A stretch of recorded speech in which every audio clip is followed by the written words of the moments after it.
한번 따라서 합시다. 네가 나를 사랑하느냐? 예. 여러분 주님을 사랑합니까? 정말 사랑해요? 주님을 사랑하는 것이 곧 교회를 사랑하는 것이요, 교회를 사랑하는 것이 곧 하나님을 사랑하는 줄로 믿습니다. 인간이라고 하는 것은 하나님께서 우리의 기본 욕구 가운데에 누군가를 사랑하도록 하나님이 창조하셨다는 거예요. 그러니까 우리 안에는 하나님의 이미지, 하나님의 성품이 들어있는데, 하나님의 성품 가운데 가장 두드러지는 그 성품 중에 한 가지가 여러분요, God is love, 하나님은 사랑이십니다. 따라서 하나님의 형상을 닮은 인간은 누군가를 교제 가운데 사랑하게 되어 있고, 사랑받는 존재로 하나님 우리 인간을 창조한 줄로 믿습니다. 그렇기 때문에 사랑하는 대상에 대한 그 깊이와 크기에 비해서, 크기에 비례해서 그 사람의 헌신도, 충성도, 희생도가 점점점 높아진다는 겁니다. 부모가 왜 여러분 자식을 그렇게 끔찍하게 사랑합니까? 내가 낳은 자식, 나를 닮은 자식, 줘도 끝없이 줘도 아까운 게 하나도 없어요. 정말 자식에 대한 이 부모의 사랑은요, 무엇과도 여러분 견줄 수 없고 비교할 수 없을 만큼 숭고한 사랑입니다. 예수님께서 십자가에 돌아가시기 전에 제자들과 함께 마가의 다락방에 모여가지고 마지막 이 성만찬을 베풀어 주십니다. 이 예수님이 십자가에 죽기 전까지만 해도 그 예수님을 향한 제자들의 사랑, 성경에 보면 정말 대단하게 보여요. 정말 대단하게, 엄청나게 예수님을, 스승인 예수님을 사랑하는 것처럼 보입니다. 특히 마태복음 26장 35절에 베드로가 큰 소리 호언장담하며 내가 주와 함께 죽을지언정 주를 부인하지 않겠나이다 라고 했더니, 그 옆에 제자들도 베드로의 선전선동질에 베드로와 같이 말했다고 말했습니다. 그러니까 베드로가 나는 주와 함께 죽을지언정 나는 정말 주님을 부인하지 않겠습니다 라고 했더니 옆에 제자들도 같이 따라서 한 거예요. 요한복음 13장 37절에는 베드로는 주를 위해서 내 목숨을 버리겠습니다, 그렇게 고백할 때가 성만찬식이 끝난 다음이었어요. 그런데 막상 예수님이 로마 병정들에 의해서 잡히셔가지고 이제 십자가에 돌아가시자마자 제자들은 언제 그랬냐는 듯이 뿔뿔이 흩어졌습니다. 그리고 그 제자들은 나는 이제 물고기나 잡으러 간다, 나는 옛생활로 돌아간다, 스승인 예수님은 죽었고 더 이상 나에게는 할 일이 없다. 그래서 고향에는 갈릴리로 가서 더군다나 7명이 함께 가가지고 함께 이제는 옛생활로 돌아가서 이제 어부의 그런 생활로 돌아간 그들에게 우리 예수님께서는 부활하셔가지고 부활체, 부활의 몸을 가지고 제자들에게 나타났지만, 제자들은 설마 하는 생각에 주님이 부활해서 자기 고향에 다시 오시리라고는 상상도 못했기 때문에, 그 자체를 못했기 때문에 예수님이 말씀하셔도 전혀 그것이 들리지 않았다는 겁니다. 그런데 극적인 한 장면, 우리 예수님께서 베드로에게 야, 내가 주님이다 라고 말할 때 그때서 베드로가 알아보고 황급히 배 뛰어내려가지고 예수님을 맞이하는 그런 장면입니다.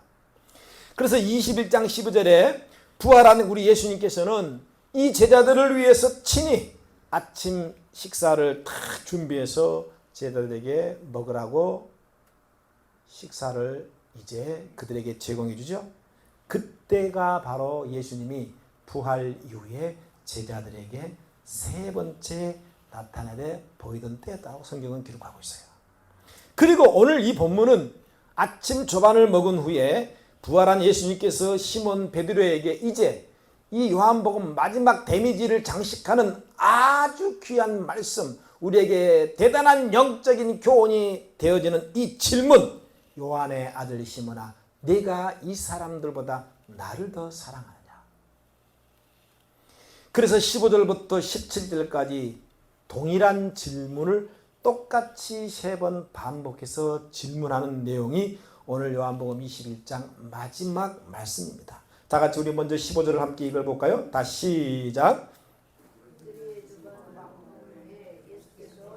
베드로에게 이르시되 요한의 아들 시몬아, 내가 이 사람들보다 나를 더 사랑하나 하시니 이르되 주님 그러하리.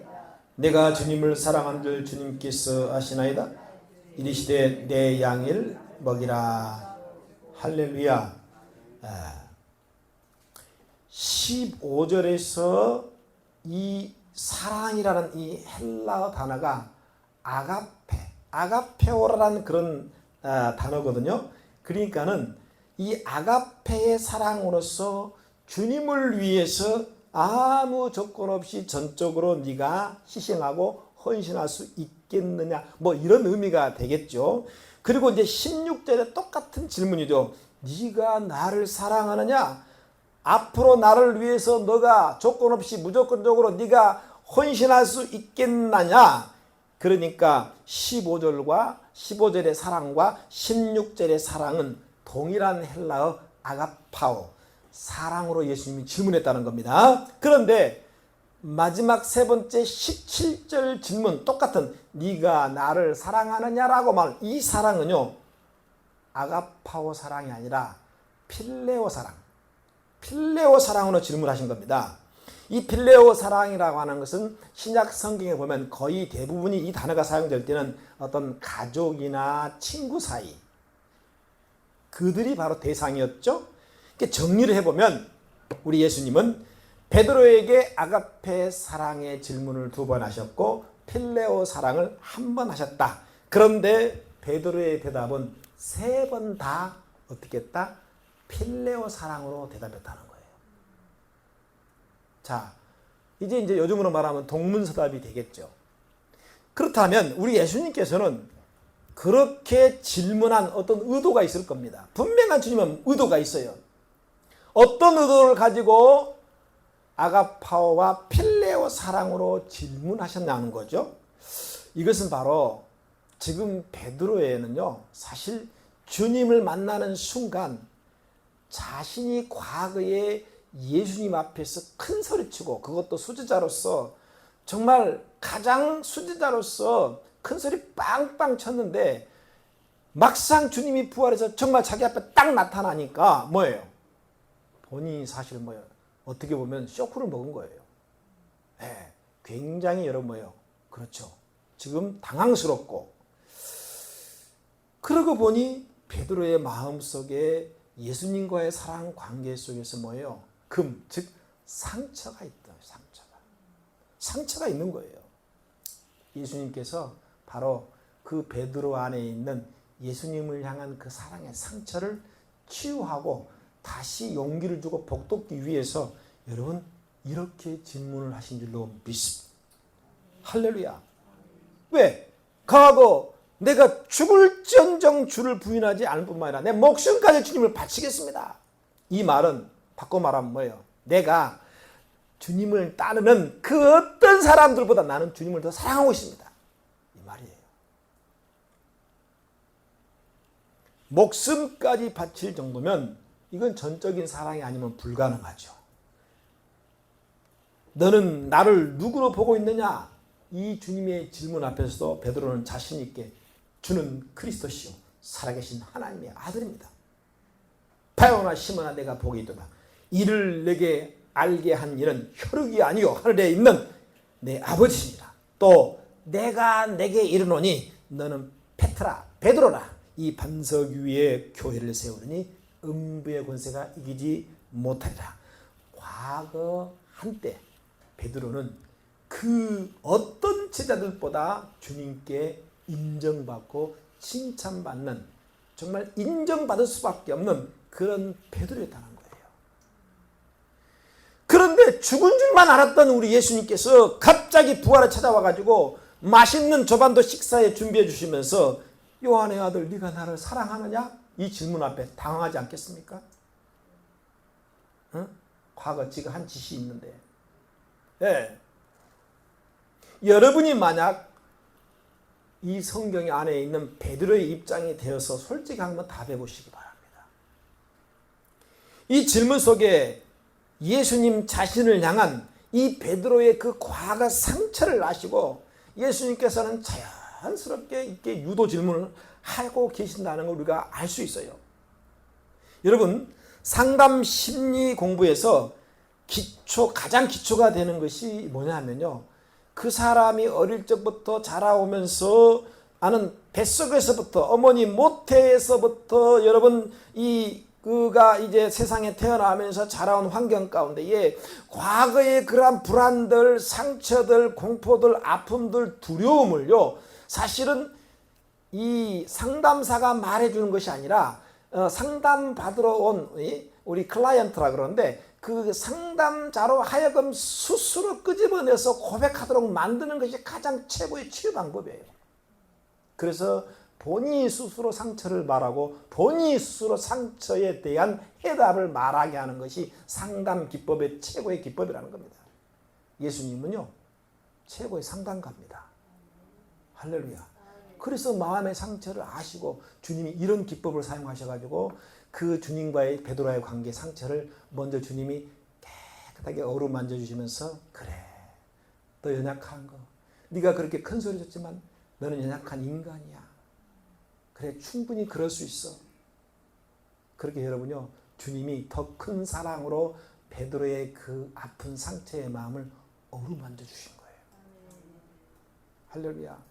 여러분, 우리가 살다 보면 때로는 주님을 사랑하고 교회를 사랑하고 정말 한때는 내가 목숨 바쳐 내 생명 바쳐 내가 정말 주님을 사랑하겠다라고 그렇게 기도하고 그렇게 여러분 결단하고 우리가 여러분 살아왔지만, 그런데 막상 우리들의 삶의 현장 속에서는요, 너무나 주님에 대한 사랑을 실패한 지가 얼마나 많습니까? 이거는 손가락으로 세도 셀 수가 없을 정도로, 아니 주님 앞에 부끄러울 정도로 얼마나 많습니까? 그럼에도 불구하고 우리 예수님은 여전히 지금도 오늘도 이 시간도 부드러운 음성, 그 사랑의 그 큰 마음, 큰 하나님의 사랑을 가지고 우리를 향해 접근하시고 네가 나한테 그렇지만 나는 여전히 너를 사랑하고 있단다. 그 사랑으로 우리를 여러분 어루만지고 있다는 것입니다. 할렐루야. 예. 요한의 아들 시몬아 네가 나를 사랑하느냐 3번씩이나 질문했다라면 여러분들이 베드로의 입장에서 여러분이 한번 생각해 보시기 바라는 겁니다. 그러므로 주님을 향한 이 베드로의 사랑을 본인 스스로가 이제 깨닫게 해주고 계시는 것을 우리가 이 질문과 대답 속에 알 수 있습니다. 왜냐하면 아가페오 사랑이든 필레오 사랑이든 일방적이거나 우리가 에로스 사랑도 있는데요, 강압적인 사랑 또는 무슨 교육을 통해서 쇠뇌적인 사랑은요, 이게 진정한 사랑이 될 수가 없어요. 어쩌면 베드로는 과거 주님과의 사랑 관계 속에서 철저하게 패배자입니다. 실패자입니다. 대제사장 집들에서 주님이 잡혀가지고 이제 신문 당하는 동안에 젊은 소자가 나와서 야 베드로 너도 한패지 라고 말했을 때 나는 아니야 나는 3번 자신을 내가 만약에 저 사람을 하면 내 저주를 받겠다. 그렇게 3번씩이나 부인했습니다. 공식적으로 베드로가 부인했습니다. 이런 사랑의 상처를 안고 있었던 베드로를 주님이 아시고 그 상처난 사랑의 구멍을 주님이 메꿔주시기 위해서 더 큰 사랑을 가지고 그 사랑으로 풀기 위해서 주님이 찾아오신 줄로 믿습니다.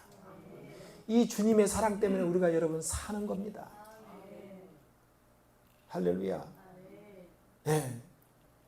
아가페 사랑이냐 필레오 사랑이냐 무슨 사랑이냐 이것이 중요한 것이 아니라 예수님이 베드로에게 가르쳐주고 싶은 진짜 사랑, 하나님의 무한한 사랑, 한없는 사랑, 그 사랑을 베드로에게 깨닫게 해주고 싶은 것이라는 겁니다.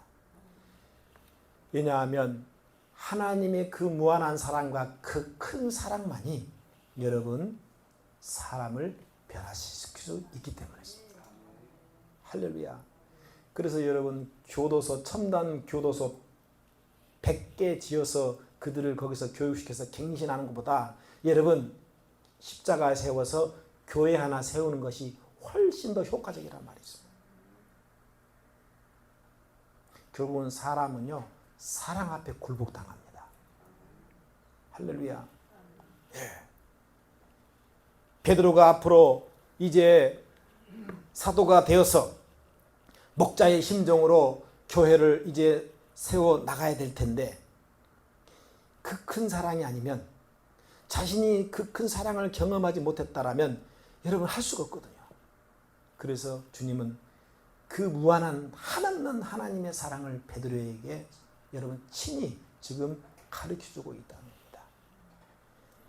그래서 베드로의 대답을 들으신 주님께서는 내 양을 먹이라, 내 양을 먹이라, 내 양을 치라, 내 양을 먹이라. 이제부터 이 무한하신 그 하나님의 사랑으로 내가 내게 앞으로 맡겨줄 그 양떼들을 먹이라는 말씀입니다. 사실 네가 이 사람들보다 나를 더 사랑하느냐, 이 질문은요 베드로에게만 해당되는 질문이 아니라 오늘 예수 그리스도를 구세주로 믿고 있는 저와 여러분들에게 하시는 주님의 질문입니다. 할렐루야.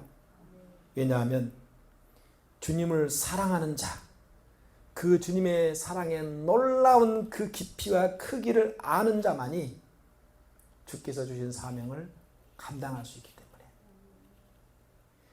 어떤 성도는 한때 주님을 만나 열정적으로 교회를 위해서, 복음을 위해서, 선교를 위해서 희생하고 헌신했어요. 또 어떤 성도는 둘째 가라면 설할 정도로 교회에 여러분요 누구나 인정하는 그런 충성자였고 열심자였고 비교 없을 만큼 화려한 헌신과 경력의 소유자입니다. 그러나 세월이 지나서 그때는 그저 한때는 한때였을 뿐 돈벌이 때문에 바쁘다는 핑계로 여러 가지 가정사 문제 때문에 여러분 이 베드로처럼 까맣게 주님을 잊어버리고 세상 일에 자기 일에만 몰두하고 있지 않은지. 그것이 바로 오늘날 여러분 주님의 사랑을 배신한 베드로의 모습이 아니겠습니까?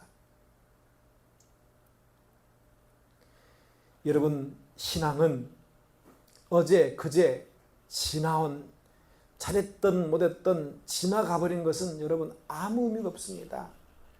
신앙이라고 하는 것은, 믿음이라고 하는 것은 right now, here, 지금, 오늘, 여기, 지금 이 시간, 이게 중요한 겁니다.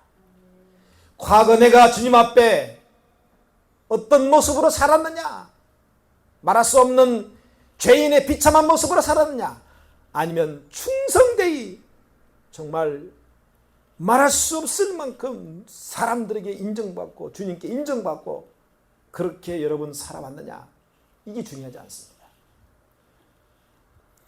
갈릴리 바다에 부활한 예수님이 제자들에게 나타난 것은 과거에 너희가 그렇게 실패하고 배신을 했던 그것을 캐묻고 추궁하기 위해서 예수님이 찾아온 것이 아니에요.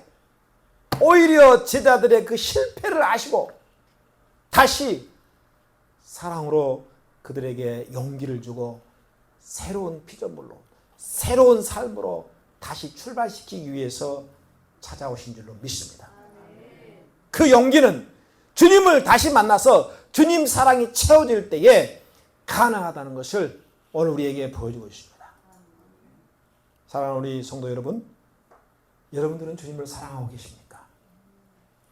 요한복음 14장 15절 말씀에 너희가 나를 사랑하면 내 계명을 지키리라고 말씀하고 있습니다.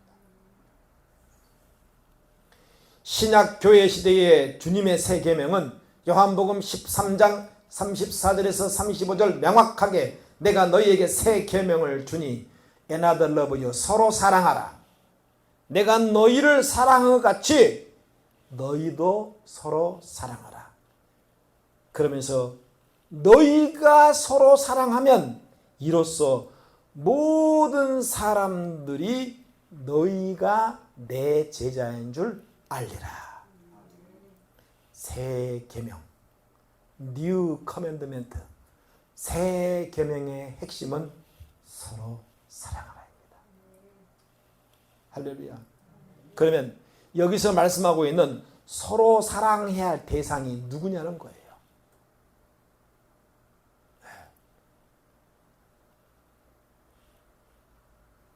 목회자의 입장에서는 성도들을 사랑하는 것이 바로 그 사랑입니다. 성도들의 입장에서는 목회자를 사랑하고 교회를 사랑하는 것이 바로 그 사랑입니다. 바로 서로 사랑하는 겁니다. 본문에 주님이 3번씩 반복적으로 말씀하신 내 양, 즉 예수님의 양들이죠. 양이라고 하는 것은 여러 동물 중에 가장 연약한 동물을 상징하고 있습니다. 왜냐하면 목자가 없는 양은 상상할 수 없습니다. 그래서 가장 양이라고 하는 건 여러분 알잖아요. 어떤 특별한 공격 무기도 없고요. 방어 무기도 없어요. 그죠? 일이나 늑대가 와서 공격하면 그대로 당해버립니다. 방어할 수 있는 어떤 힘도 어떤 도구도 없고요. 그렇다고 무슨 막 뿔이 있어가지고 공격할 수 있는 어떤 그런 아무것도 없어요. 전적으로 목자만 의지하는 동물이 양이지 않습니까? 거친 광야에서 목자의 보살핌과 도움이 없이는 도무지 혼자 살아갈 수 없는 존재가 바로 양입니다. 베드로와 제자들도 그 예수님의 양에 불과하다는 겁니다. 사랑하는 여러분, 저 역시 마찬가지입니다. 저 역시 목사이기 전에 예수님의 한 마리의 어린 양입니다.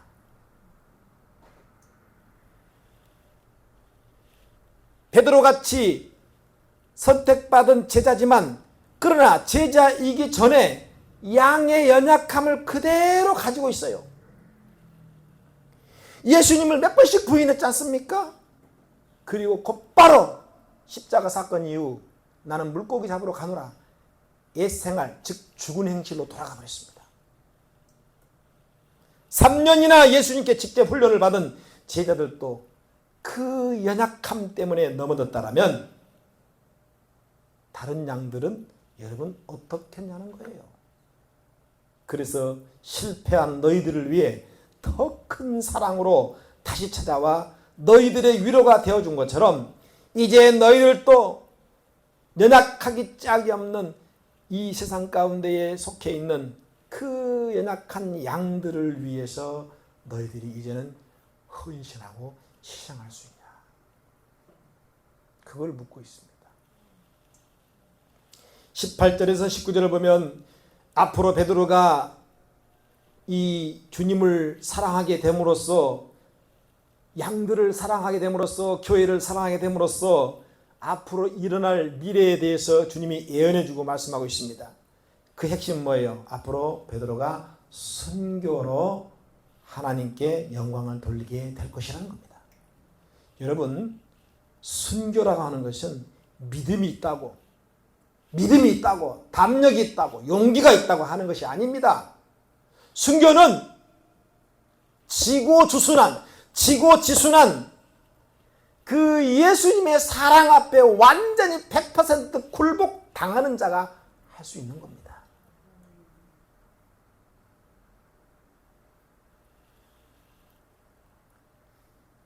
이제 앞으로는 순교자의 시대가 다가옵니다. 미래는요.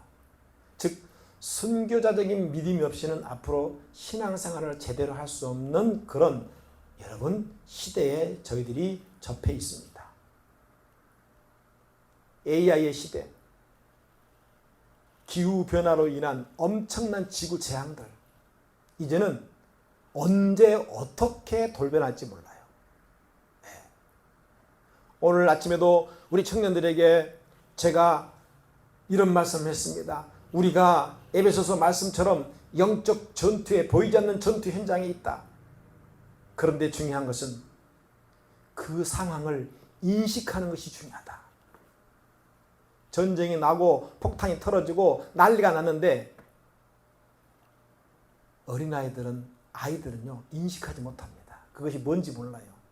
그러나 어른들은 알기 때문에 대비하고 준비를 하는 겁니다.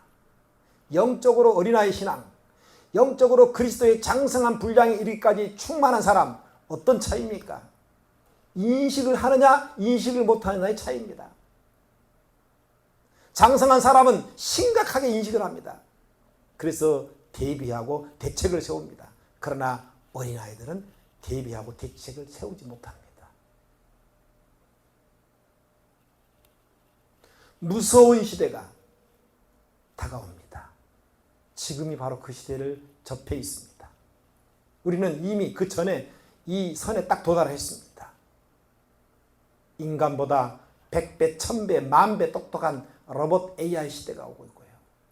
이것은 거스릴 수가 없습니다.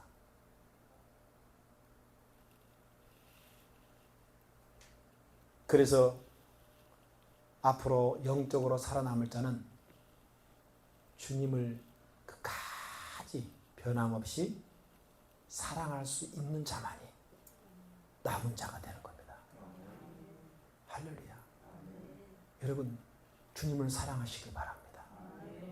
거기에는 모든 것이 포함되어 있습니다. 할렐루야. 네.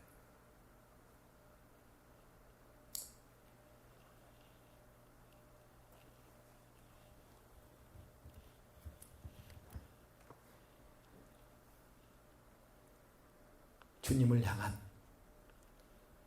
사랑의 순도가 어느 정도 있습니까? 이 땅에서 어떤 사랑이 주님을 향한 가시적인 그런 사랑의 모습입니까? 그 사랑은 바로 내 주변에 있는 여러분들의 주변에 있는 그 연약하고 나약하기 짝이 없는 여러분 그 주님의 양들 위해서 우리가 섬기고 헌신하고 희생하는 것이 바로 주님을 사랑하는 가시적인 우리의 열매라는 겁니다.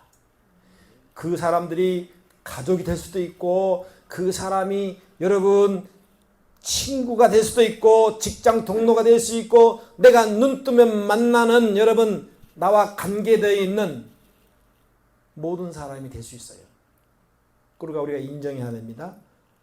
나와 관계되어 있는 모든 관계의 주인도 우리 하나님이십니다.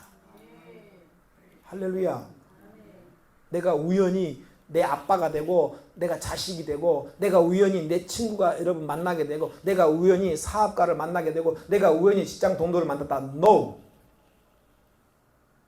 그것은 성경적 뷰포인트, 세계관이 아닙니다. 왜요? 우리 주님은 말씀하셨습니다. 저 공중에 나는 참새 한 마리도 그 한 마리가 떨어져 여러분 낮은 가격에 팔리는 것도 주님의 허락 없이는 될 수 없다고 말씀하셨어요. 하물며 관계의 주인인 하나님이신데 내가 눈 뜨면 만나고 헤어지는 그 사람들이 바로 우리가 섬겨야 되고 사랑해야 할 대상이고 그것은 주님이 우리에게 보내주신 귀한 양들이라는 것입니다. 그들을 다시 살릴 수 있는 유일한 방법은 주님의 그 큰 사랑으로 깊은 사랑으로 그들에게 다가가는 것뿐이에요. 왜냐하면 주님의 사랑만이 그들을 주님의 사랑 앞에 다시 돌아오게 할 수 있는 유일한 방법이기 때문에 오직 예수님의 그 사랑만이 여러분들의 주변 사람들을 베드로처럼 변화시킬 줄로 믿습니다. 네가 나를 사랑하느냐? 내가 주님을 사랑한 줄 주님께서 아십니다. 하나님을 떠난 양들, 영적으로 병들어 있는 양들, 시험에 빠져 있는 그 양들, 교회에 우리 밖에 지금 세상에서 방황하고 유리하고 있는 상처받는 그 많은 양들이 바로 저와 여러분이 챙겨야 될 주님의 양들입니다. 이제 구체적으로 내가 주님을 사랑하는 이 증거의 열매를 맺읍시다. 코로나 이후에 우리 주변에 또는 교회 울타리를 떠나서 가나안 성도들 또는 베드로처럼 옛생활 죽은 행실로 돌아가는, 그래서 주님의 생명을 잃어버린 양들이 주변에 너무나 많습니다. 이제 주님의 사랑으로 저와 여러분이 주님을 대신해서 그들에게 다가가야 됩니다. 그리고 그들로 하여금 다시 믿음과 신앙이 회복되어서 여러분 주님의 사명을 감당할 수 있도록 저와 여러분이 위로자가 되어주고 그들에게 사명을 깨워주는 여러분 복된 주님을 사랑하는 주의 자녀들이 되시기를 예수님의 이름으로 간절히 축원을 드립니다.